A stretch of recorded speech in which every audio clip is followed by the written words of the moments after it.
কেমন আছো তোমরা? আশা করি সকলেই ভালো আছো। আগের দিন আমরা নগর পরিকল্পনা করেছিলাম, তো আজকেই তার শেষের দিকের অংশগুলো আমরা একটু করে নিই। তোমরা এখানে দেখো একটা টুকরো কথা আছে, মহেঞ্জোদারো স্নানাগার।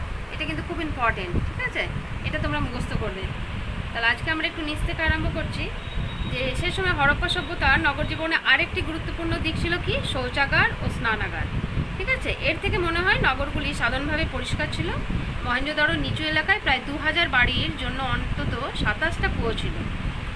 আর হরপ্পায় অত কুয়া না থাকলেও প্রতিটি বাড়িতে তোমার শৌচাগার ছিল। পাকা নর্দমা দিয়ে জল নিকাশির ব্যবস্থাও ছিল, বড় নর্দমাগুলি ঢাকা থাকতো। প্রতিটি বাড়ি থেকে ছোট নালা গিয়ে মিশত বড় নর্দমাগুলোই উন্নত নগর শাসনের নমুনা ছিল এই জল নিকাশি ব্যবস্থা। আর শহরের নিচু এলাকায় যাতায়াতের উপযোগী সড়ক ছিল। মহেঞ্জোদারো ও হরপ্পায় বেশ কয়েকটি চড়া পাকা রাস্তাও দেখা গেছে।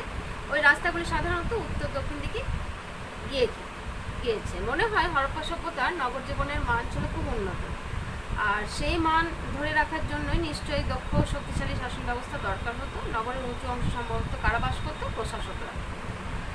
আচ্ছা, বাণিজ্যের উন্নতির কারণে তোমার হরপ্পা নগরগুলিতে হয়তো বণিকদের বিশেষ মর্যাদা ছিল। তারপরে ছিল বিভিন্ন কারিগর ও পেশার মানুষ। হ্যাঁ, মনে হয় এই সমাজে মজুর ও শ্রমিকদের অবস্থা বেশ খারাপ ছিল। তবে এরা কিন্তু সকলেই নগরেই বাস করত। আর নগরের বাইরে অর্থাৎ গ্রামীণ এলাকায় থাকতো কারা? কৃষিজীবী মানুষ। নগরে সরাসরি খাদ্য উৎপাদন তো হতো না, সেজন্য তাদের কাদের উপর নির্ভর করতে হতো? গ্রামবাসীর উপর। গ্রামে নানা রকম ফসলের চাষ হতো, যেমন গম, জব, জোয়ার, বাজরা, নানা রকম ডাল, সর্ষে এবং ধান। ধানের ফলন সব জায়গায় হতো না, শুধু গুজরাটের রংপুর ও লোথালেই এই ধানের চিহ্ন পাওয়া গেছে। তাছাড়া তুলো, তিল প্রভৃতি ফসলেরও চাষ হতো। রাজস্থানের কালীবঙ্গনে একটি ক্ষেতে কাঠের লাঙলের ফলারও দাগ পাওয়া গেছে। এর থেকে জানা যায় যখন লাঙলের ব্যবহার হতো।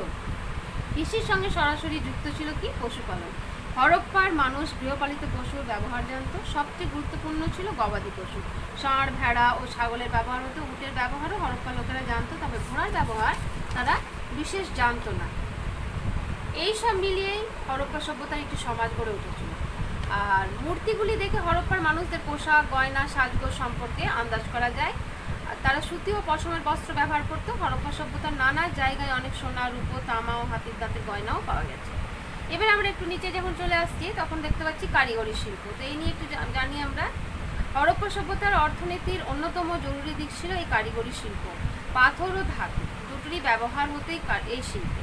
ধাতুর মধ্যে কি ছিল? তামা, কাঁসা ও ব্রঞ্জ ব্যবহার হতো। তখন লোহার ব্যবহার তখন হরপ্পার মানুষ জানতো না।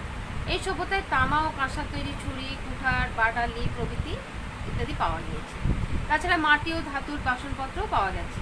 পাথরের ছুরি তৈরির কারখানাও হরপ্পা সভ্যতায় খোঁজ পাওয়া গেছিল। হরপ্পা সভ্যতার নানা রকম মাটির পাত্র ছিল কারিগরি উন্নতির নজির। বেশিরভাগ পাত্র সাদামাটা পরিষ্কার ব্যবহারের জন্য ছিল, আর পোড়ানোর ফলে সেগুলি লালচে রঙের হয়ে উঠেছিল। কিছু পাত্রের গায়ে চকচকে লাল পালিশও লাগানো হতো, সেগুলির গায়ে উজ্জ্বল কালো রঙের নকশাও আবার তারা করত। তাই ওই পাত্রগুলিকে প্রত্নতাত্ত্বিকেরা লাল কালো মাটির পাত্র বলেছেন। মাটি দিয়ে থালা, বাটি, রান্নার বাসন, জ্বালা জাতীয় পাত্র হরপ্পা সভ্যতায় পাওয়া গেছে। হরপ্পা সভ্যতায় কাপড় বোনার কারিগরি ছিল। মহেঞ্জোদারোতে পুরনো কাপড় বানানোর নজিরও পাওয়া গেছে। কাপড়ের সুতোর কাজ করার শিল্প হরপ্পা সভ্যতায় দেখা যায়। মহেঞ্জোদারো থেকে পাওয়া পুরুষ মূর্তিটির গায়ে পোশাক তারই এক নমুনা। আচ্ছা, কাদামাটির ইট ও চুল্লিতে পোড়ানো পাকা ইট দুইয়ের ব্যবহারও দেখা গেছে সেখানে। তবে চুল্লিতে পোড়ানো পাকা ইট সম্ভবত জরুরি ইমারত বানানোর ক্ষেত্রে ব্যবহার হতো। হরপ্পা সভ্যতার কারিগরি শিল্পের অন্যতম নমুনা অনেক রকম মালার দানা। সে কাজে ব্যবহার হতো সোনা, তামা, শাঁখ, দামি কম দামি পাথর, হাতির দাঁত প্রভৃতি ব্যবহার হতো। নীলচে, লাপিস লাজুলি পাথরও তখন বানানো হতো গয়না বানানোর কাজে। মালার দানা বানানোর কারখানাও হরপ্পা সভ্যতায় পাওয়া গেছে। সূক্ষ্ম ওজন মাপার বাটখারারও তোমার খোঁজ মিলেছে সেই সময়।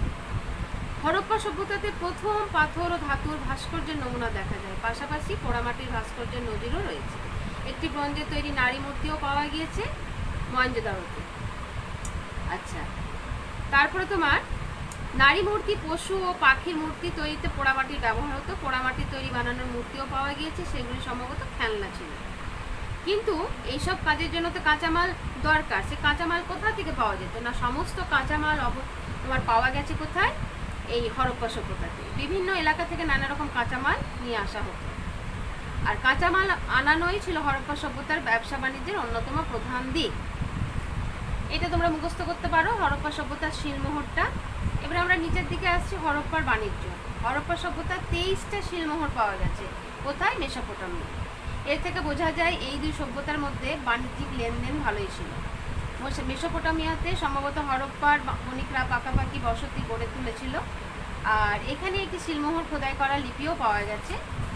সেটা করে জানা যায় হরপ্পা সভ্যতার সঙ্গে জলপথে মেসোপটেমিয়ার বাণিজ্যিক যোগাযোগ ভালোই ছিল। হরপ্পা সভ্যতার আমলে পারস্য উপসাগরীয় এলাকার সমুদ্র বাণিজ্য গুরুত্বপূর্ণ হয়ে উঠেছিল। আচ্ছা, সম্ভবত বিদেশ থেকে হরপ্পা সভ্যতার আমদানি করা হতো সোনা, রূপা, তামা, দামি পাথর, হাতির দাঁতে তৈরি চিরুনি, পাখির মূর্তি প্রভৃতি। আর রপ্তানি করা হতো কি কি? বার্লি, ময়দা, তেল ও পশমজাত দ্রব্য। ঠিক আছে।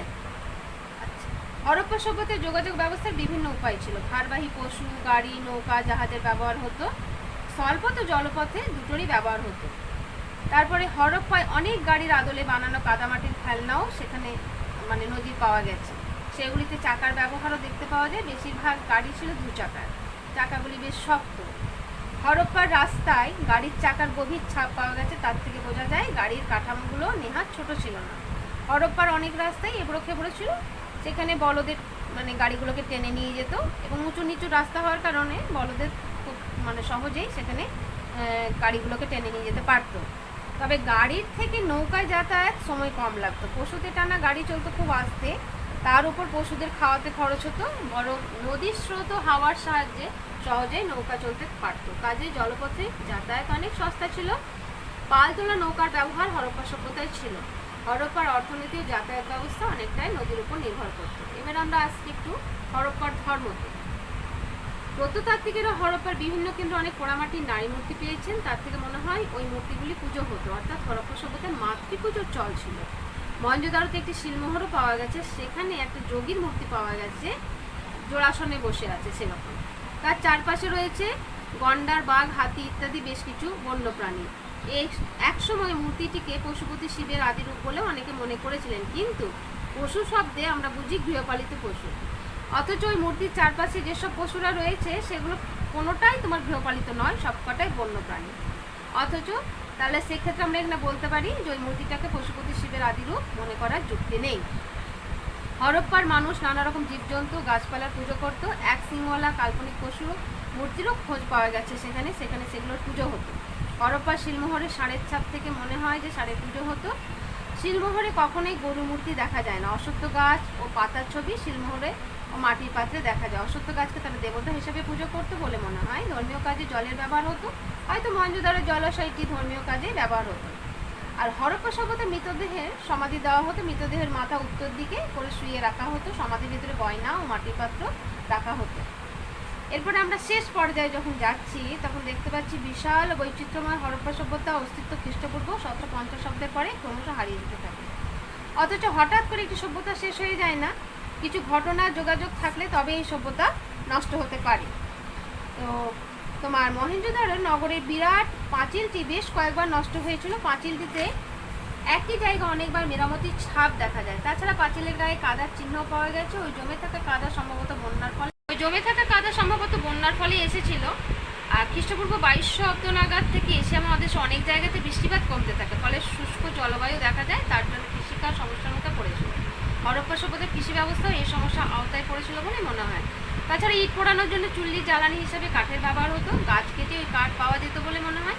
ব্যাপকভাবে গাছ কাটার ফলে বৃষ্টিপাতের পরিমাণ কমে গেছিল। খ্রিস্টপূর্ব 1900 অব্দের পরের থেকে মেসোপটেমিয়ার সঙ্গে হরপ্পার বাণিজ্যে ভাটা পড়ে।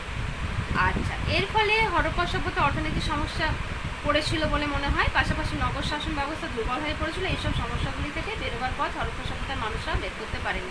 এ থেকে বোঝা যায় যে এই সভ্যতার পতনের কারণ অনেকগুলো তোমার হতে পারে, যেমন বন্যা, খরা, তারপরে গাছ কাটার ফলেও ইত্যাদির কারণও এইগুলোর সাথে যুক্ত। এরপর আমরা সবশেষে আসছি হরপ্পা সভ্যতার লিপি। না, হরপ্পার বাসিন্দারা কিন্তু লিখতে পারতেন, তাদের লিপি পাওয়া গেছে, কিন্তু মুশকিল হলো সেই লিপি কিন্তু পড়ে ওঠা সম্ভব হয়নি আজ। শুধু লিপির খানিকটা অনুমান করা যায়। হরপ্পার লিপি সাংকেতিক, তাতে 375 থেকে 400টার মতো চিহ্ন রয়েছে। তবে হরপ্পার লিপিতে বর্ণমালা সম্ভবত ছিল না। এই লিপি লেখা হতো ডান দিক থেকে বাঁ দিক। লিপিতে ছোট চিহ্নগুলি হয়তো সংখ্যা বোঝায়। অনুমান করা হয় দ্রাবিড় ভাষাগুলির সঙ্গে হরপ্পার ভাষায় মিল ছিল। ঋগ্বেদের ভাষাতেও দ্রাবিড়ীয় ভাষার প্রভাব লক্ষ্য করা যায়। ঠিক আছে, পাত্র, শিলমোহর, তামার ফলক নানা কিছুর ওপরে হরপ্পার লিপি পাওয়া গেছে। লিপি সাজিয়ে সাইনবোর্ডের মতো জিনিস ধোলাভিরা কেন্দ্র থেকে পাওয়া গেছে। হরপ্পা সভ্যতার উন্নতির নমুনা হচ্ছে এই লিপি। সেগুলো ঠিক মতো পড়া গেলে ভারতীয় উপমহাদেশে অনেক অজানা ইতিহাস কিন্তু আমরা জানতে পারবো। তাহলে আজকে স্টুডেন্টস আজ এই অবধি থাক। আমি পরের দিন তোমাদেরকে এই টেক্সট থেকে প্রশ্নগুলো এবং টেক্সটের বাইরেও যে আউটসাইডের প্রশ্নগুলো আছে সেগুলো আমি পরের দিন তোমাদেরকে করে দেওয়ার চেষ্টা করব। তাহলে আজ এই পর্যন্তই থাক। ভালো থেকো সবাই তোমরা, এবং এই টেক্সটটা ভালো করে তোমরা ফলো করবে। ঠিক আছে।